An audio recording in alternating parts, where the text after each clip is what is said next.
कहाँ गायब हो गए थे तुम? पहली बार तुमने सुपारी लेकर अपना काम पूरा नहीं किया। मैंने अपना काम पूरा कर दिया। झूठ बोलते हो तुम। झूठ तुम बोलते हो। सत्य प्रकाश का खून करवाते वक्त तुमने कहा था कि उसके आगे पीछे कोई नहीं है। कहा था ना? मगर वो बूढ़ा चौकीदार जिसका तुम खून करवाना चाहते थे, वो उसका बाप है। और वो उसी दिन मर गया था जिस दिन मैंने उसके बेटे सत्य प्रकाश को खत्म कर दिया। ना सिर्फ उसका बाप, उसकी माँ, बीवी, बहन, बच्चे सब खत्म हो चुके थे। जाओ जाकर देखो, जिंदा लाशों की तरह घूम रहे, शमशान हो गया उनका घर। हीरा सेठ, तुमने एक चाकू से 6 खून करवाए मुझसे, 6 जिंदगानियां खत्म करवा दी। शिवा, आज तुम बहुत जज्बाती हो रहे हो और एक पेशेवर मुजरिम के लिए मोड़ बहुत खतरनाक साबित हो सकता है। ये मोड़ मेरे लिए खतरनाक साबित हो चुका है। मेरे बाकी के रुपए दे दे, वरना ये मोड़ मुझसे ज्यादा तेरे लिए खतरनाक साबित होगा। बाकी के रुपए? हाँ, बाकी के रुपए। तूने मुझे सिर्फ एक आदमी को मारने के पैसे दिए थे, बाकी 5 की मौत के पैसे भी तुझे ही देने पड़ेंगे। क्या बकवास कर रहा है ये? दिमाग तो नहीं खराब हो गया इसका? मैं तुम्हें एक कौड़ी नहीं दूंगा, जाओ भाग यहां से। सुपारी का पैसा खा जाने वाले को शिवा सुपारी की तरह खा जाता है। एक और खून करना पड़ेगा मुझे। तेरे इस विलायती पिस्तौल से ज्यादा दम है इस हिंदुस्तानी चाकू में। बोल अपने चमचे से जाकर 2 लाख रुपए ले आए, वरना 2 लाख रुपए लेकर आओ जल्दी। रुक जाओ, ये पिस्तौल मुझे दो। शिवा, हमसे दुश्मनी बहुत महंगी पड़ेगी, इतना याद रखना। सस्ती पड़ेगी हीरा सेठ, वरना तुम्हारे साथ दोस्ती रख के और ना मालूम कितने बेगुनाहों का खून बहाना पड़ेगा। और ये नीच काम मैं पहले ही छोड़ चुका हूं।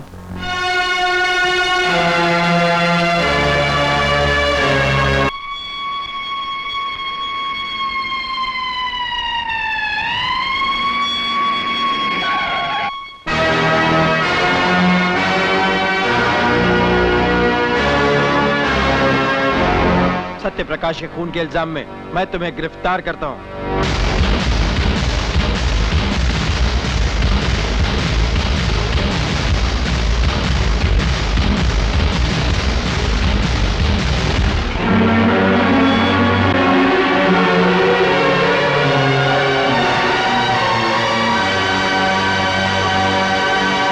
योर ऑनर, ये केस बिल्कुल आईने की तरह साफ है। मुलजिम शिवा ने 22 मार्च की रात गोदी के सिक्योरिटी ऑफिसर सत्य प्रकाश का खून किया और फरार हो गया। मैं अदालत में इंस्पेक्टर लाल को बुलाने की इजाजत चाहूंगा, जो मौके वारदात के चश्मदीद गवाह हैं। इजाजत है। इंस्पेक्टर लाल, 22 मार्च की रात जब गोदी के ऑफिसर सत्य प्रकाश की हत्या हुई, आपने मौके वारदात पर पहुंचकर क्या देखा? सिक्योरिटी ऑफिसर सत्य प्रकाश के खून से लथपथ लाश और मुजरिम को गुनाह करके भागते हुए देखा। और उसके बाद? मैंने मुजरिम का पीछा किया, पर मुजरिम पुलिस को चकमा देकर भाग गया। ये बात आप दावे से कैसे कह सकते हैं कि वो शिवा ही था और कोई नहीं? मुजरिम शिवा का कद काठी हूबहू उसी से मिलती है जिसका मैंने पीछा किया। बल्कि यूं कहिए योर ऑनर, वो शिवा ही था। गहराई से छानबीन करने के बाद यह पता चला है कि शिवा सुपारी लेकर खून करता है। मैं यकीन के साथ कह सकता हूं कि खून शिवा के अलावा और कोई नहीं। Thank you inspector. Your honour, सुपारी लेकर खून करने वाला ये एक पेशेवर हत्यारा है, एक खतरनाक हैवान है। इसलिए मैं अदालत से दरख्वास्त करता हूं कि इसे इतनी सख्त सजा दी जाए कि हर पेशेवर हत्यारा किसी का कत्ल करने से पहले कांप उठे। That's all your honour. मुलजिम शिवा, तुम्हारा कोई वकील है? नहीं। तुम्हें अपनी सफाई में कुछ कहना है? मुलजिम की खामोशी ये जाहिर करती है कि वो अपना गुनाह कबूल करता है। इसलिए ये अदालत ताज़ीरात हिंद दफा 302 के तहत सत्य प्रकाश के कत्ल के जुर्म में शिवा को मुजरिम करार देते हुए ये अदालत सजाए। रुक जाइए जज साहब। आप कौन हैं? मैं सत्य प्रकाश जी की बेवा हूँ, जिनके कत्ल का केस यहाँ चल रहा है। आपको जो कुछ कहना है कटहरे में आकर कहिए।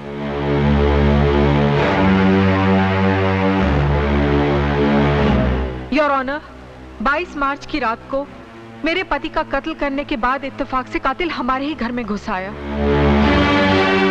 अनजाने में मैंने उसे अपने घर में छुपने की जगह दी। जब इंस्पेक्टर लाल आए और उन्होंने ये बताया कि मेरे ही पति का खून हुआ है, तो ये सुनकर मुजरिम फरार हो गया। इंस्पेक्टर लाल, क्या ये सच है? Yes your honour. Your honour, अगर दुनिया में किसी ने कातिल की शक्ल देखी है तो वो मैंने, और मैं उस कातिल को करोड़ों में पहचान सकती हूँ। शिवा मेरे पति का कातिल नहीं है योर ऑनर, वो तो एक देवता है। वो बिल्कुल बेगुनाह है योर ऑनर, बिल्कुल बेगुनाह है। सत्य प्रकाश की पत्नी की गवाही ने इस केस को नया मोड़ दे दिया है, क्योंकि असली मुजरिम को सिर्फ इन्होंने देखा है और यही उसे पहचानती हैं। इसलिए यह अदालत इस केस को खारिज करते हुए शिवा को बाइज्जत बरी करती है और साथ ही साथ पुलिस को ताकीद करती है कि असली मुजरिम को अदालत में जल्द से जल्द पेश करे।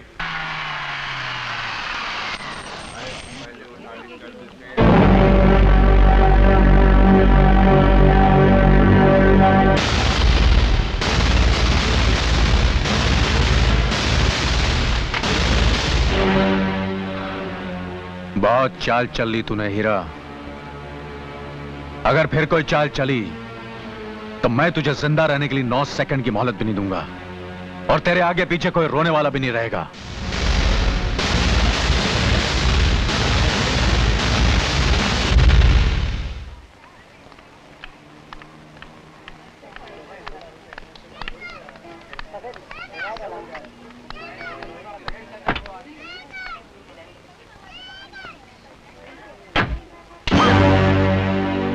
गाड़ी स्टार्ट कर, वरना एक झटके में सर धड़ से अलग कर दूंगा। तुम हो कौन?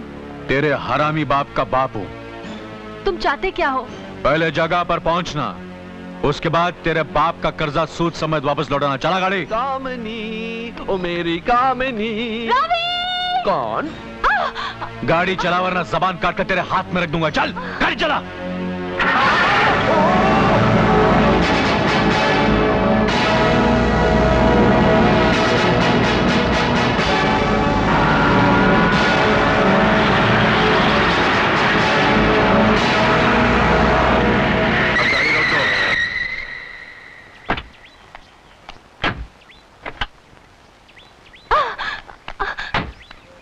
यहां तेरी चीख जंगल के जानवरों तक को सुनाई नहीं देगी। चल।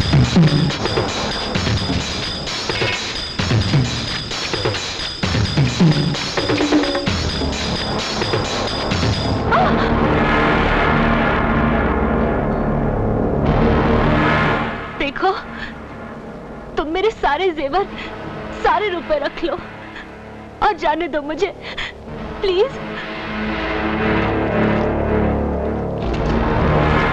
नहीं नहीं, प्लीज नहीं।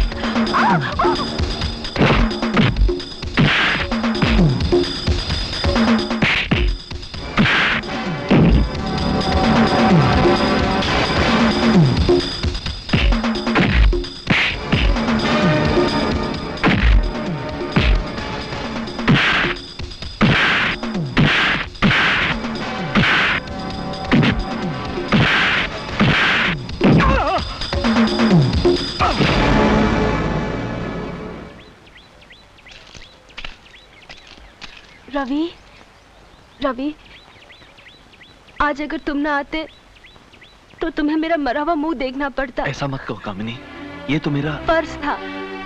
मैं कहती हूँ, आज तुमने मुझ पर बड़ा एहसान किया है।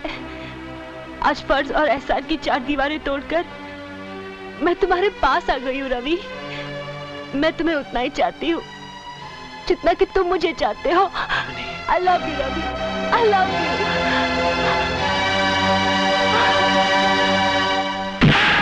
नहीं, अरे शिवा मुझे मत मार, अरे मैं बीमार हो जाऊंगा। अरे सुन, मैंने तुझे गलती से इतने जोर से ठोक दिया, मुझे माफ कर दे। साले उस वक्त मेरा एक झापड़ पड़ जाता ना तो तेरे बाल की खाल मेरे हाथ में आ जाती। अरे मेरी क्या मजाल कि तुझ जैसे महान गुंडे की इजाजत के बगैर मैं तेरी मूंछ के बाल से भी खेल सकूं। दोस्त, आज तूने मेरी मोहब्बत, मेरे प्यार को हक दिलाने के लिए मेरे हाथों मार खाई। अब आगे बता, करना क्या है? लड़की तो अब तेरे हाथ में है। अब उसी लड़की के जरिए उसके बाप की जान तू अपने मुट्ठी में कर ले। मतलब? शादी बाद में करना, पहले फटाफट उस लड़की से मंगनी कर ले। हाँ, मैं भी चाहता हूँ। लेकिन बेटा रवि। देखो मम्मी, देखो डैडी, मैं झूठी कस्में नहीं खाता हूँ क्योंकि मैं मरने से बहुत डरता हूँ, लेकिन मैं मरूंगा। अगर मेरी बात नहीं मानी गई तो मैं अपनी जान जरूर दे दूंगा। बेटा, कब करोगे ये शुभ काम? क्या कहा? मेरा मतलब है कि क्या हो गया है इसे? क्यों ये ऐसी अशुभ बातें मुंह से निकाल रहा है? क्या करे हीरा, शादी करने की जिद कर रहा है। शादी? कौन बदनसीब लड़की करेगी इससे शादी? आपकी बेटी कामिनी। क्या? हीरा। हाँ हाँ, देखा डैडी, मैंने कहा था, सुनते ही अंकल खुशी से उछल पड़ेंगे। क्यों हीरा, तुम्हारा क्या ख्याल है? देखो भाई, अब हमारी जिंदगी का क्या भरोसा। अच्छा होगा कि आंखें बंद होने से पहले बच्चों का घर बस जाए। क्या बात कर रहे हैं सेठ जी? ये रिश्ता कैसे हो सकता है? कहाँ ये और कहाँ हम? क्या कह रहे हो हीरा? मेरा मतलब है कहाँ हम और कहाँ ये? हीरा, आज तुम कहना कुछ चाह रहे हो और मुंह से कुछ और निकल रहा है। घबराहट के मारे मेरी जबान साथ नहीं दे रही भाभी जी। घबराने की कोई बात नहीं है ससुर जी। ससुर जी? मेरा मतलब है होने वाले ससुर जी। मैं जानता हूँ हैसियत में आप हमसे बहुत कम हैं, लेकिन आप ही वो मान हस्ती है जिसने मुझे अपने बिछड़े हुए माँ बाप से मिलाया। सीधी तरह शादी के लिए मांझा, वरना तेरी पोल खोल दूंगा मैं। क्या बात कर रही ने हो? मुझे इस घर में पहुंचाया, आपका यह एहसान मैं जिंदगी भर नहीं भूलूंगा। देखो मेरा मतलब है रवि बेटा, सेठ जी, भाभी जी, अब आपसे कैसे कहूं कि मेरी बेटी इससे नफरत करती है? नफरत नहीं डैडी, मैं तो प्यार करती हूँ रवि से। Kamini! Yes daddy, I love him. I love him daddy. जब मियाँ बीवी राजी तो क्या करेगा ससुर पाजी?